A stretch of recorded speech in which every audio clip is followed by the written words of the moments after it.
یاد داده، علما و امامای دین ما برای ما یاد داده که محمد رسول الله بگوین، یعنی لا اله الا الله هدف دین شد. به این هدف از کدام طریق برم؟ از طریق خودم؟ نه. از طریق پدرم؟ نه. از طریق پدرکلانم؟ نه.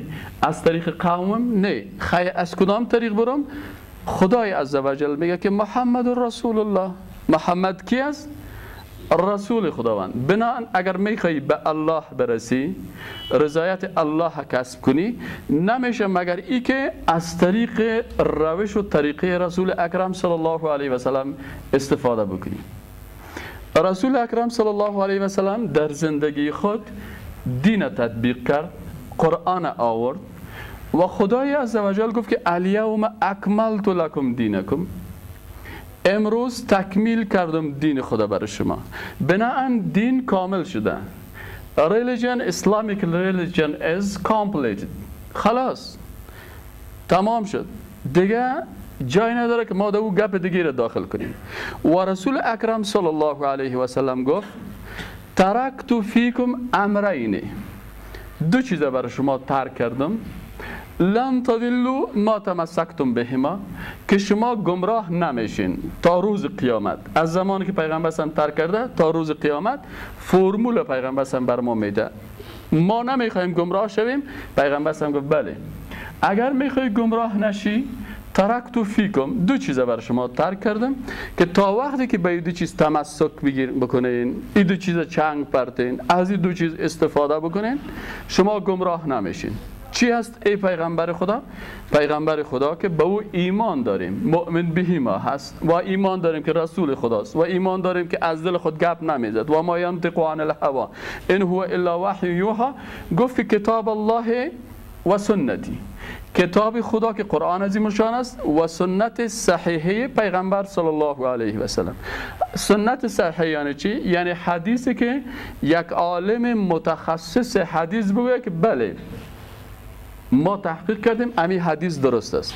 هزارها، 10,000 شاید بلکها حدیث گپ های ساختگی باشه که مردم بگوین که ایره پیغمبر گفت.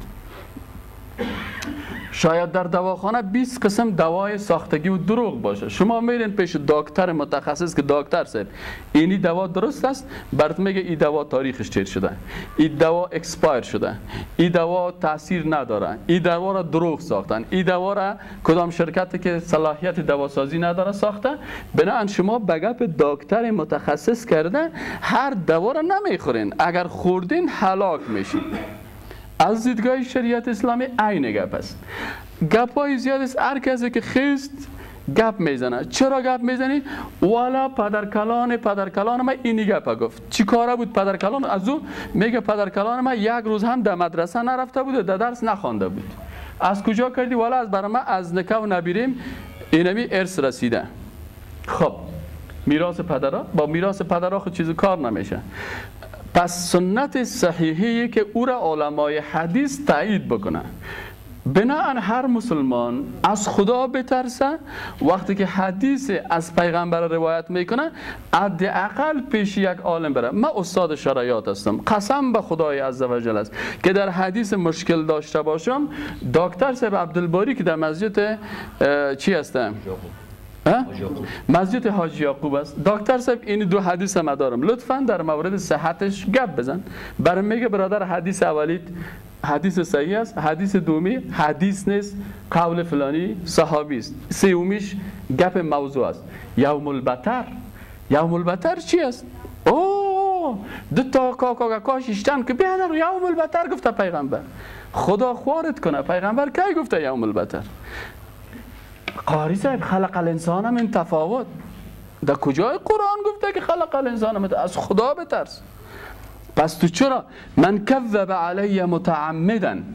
پیغمبر صلی الله علیه و سلم بر ما میگه که او مردم حق نداری که تو ولو که استاد باشی، ولو که لنگی ملایی بسته کردی، حق نداری که از دل خود گپ بزنی. من کذب علی متعمدا، کسی که قصدن، تعمد چیست؟ قصدی است که تو یک گپ به پیغمبر نسبت میتی تحقیق نمیکنی، از دل خود گفته میری والا یه حدیث از پیغمبر این تو گفته، پیغمبر گفت که بیا مسلم در فلانی جای تبله بزن، دول به العیاذ بالله.